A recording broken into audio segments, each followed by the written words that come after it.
Welcome to It Be Like That, where anything is bound to happen because hell, it be like that. Today I got a story coming from National City, San Diego, if I'm not mistaken. We have a 12-year-old that was shot and killed at an abandoned house party with 5 others shot as well.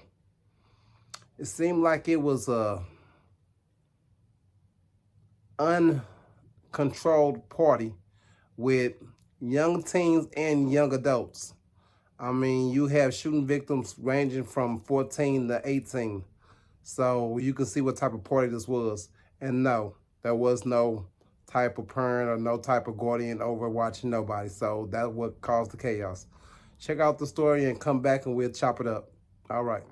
Elijah was shot and killed after a fight broke out at an abandoned home. When officers were called to the scene, they were met with a crowd of 100 people and noticed a chaotic scene. 4 other boys were found with a gunshot wound and were taken to the hospital. Authorities say Elijah died at the scene despite life-saving efforts. Officers later learned the suspect or suspects had fled the scene before police arrived. Here's what Elijah's older sister told us. He was always trying to make people laugh. He was really funny. He was caring. He cared so much about all of us. Even his friends, he cared so much. National City police are still looking for the person who shot and killed 12-year-old Elijah Smith at an illegal house party. 4 other people were hurt. It happened late Friday night at an abandoned property. NBC7's Jackie Crea joins us now with the latest. Jackie?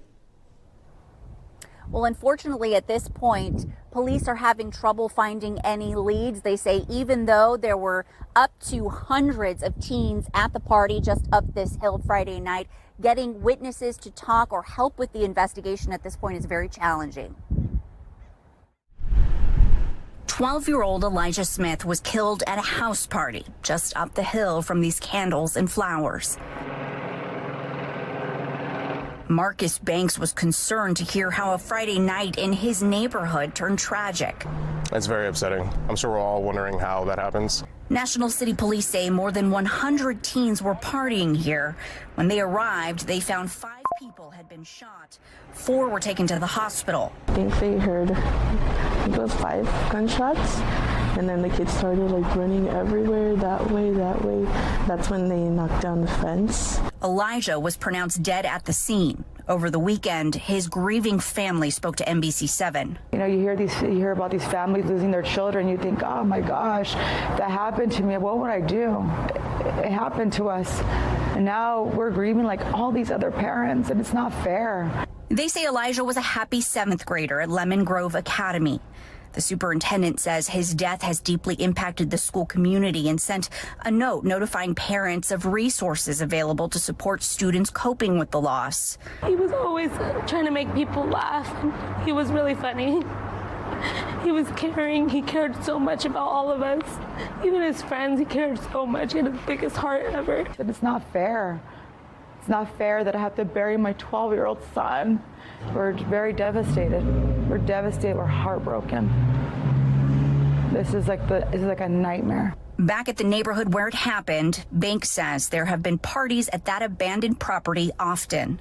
Fireworks every single night. There's always something going on. So I'm not surprised that something crazy went down and all the pieces come together. This is how. And I really hope something gets done about it. I really hope that we get to the bottom of this. Elijah's family and this National City neighborhood hope police find those responsible for taking Elijah's young life.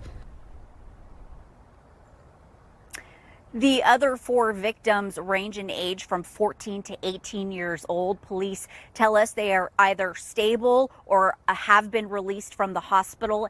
At this point, National City PD do not have a suspect description. We're live in National City. Jackie Crea, NBC7. Crazy, I know. For them not to have no suspects, for y'all to not have no witnesses, but it was over 100 young teens at the party, but nobody seen not one shooter, not one gun. Trust me, somebody's not doing their job hard enough. And I hate to say it seemed like the young man was a pretty young, cool little dude. You know what I'm saying? It seemed like he wasn't no troublemaker. He wasn't, he didn't get into nothing. It seemed like he was just in the wrong situation at the wrong time. And I hate to hear that he lost his life. You know what I'm saying? Pray for the other 5 young ones. Hopefully they'll swing through. From what I understand, some of them have been discharged and some of them are home. So that's a good thing. Another thing is, I don't blame the parents because us being parents, a lot of times we don't know what our kids going. If they tell us that they're going over Tom, Dick, and Harry house, that's what we believe because why wouldn't we?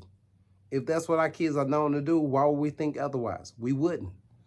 And that's what made this story so tragic because knowing that he was a good guy, he was no troublemaker, but he still lost his life, you know what I'm saying, over unnecessary. Nothing I'm sure of. The suspects, I'm sure they're going to get called eventually because, like I said, with it being 100 partygoers, somebody had to see something. Somebody got to have a backbone and say something to somebody at some point in time. Let's be serious. Like I say again, man, I hate to bring y'all some of this tragedy, but I don't make the story. I just bring it to you guys, and thanks for tuning in. Hopefully, you know what I'm saying, the next one is not as shocking as this one, but I want y'all to get the real. I hope y'all enjoyed it. Thanks for tuning in to It Be Like That, where anything and everything is bound to happen because hell, it be like that. Till next time.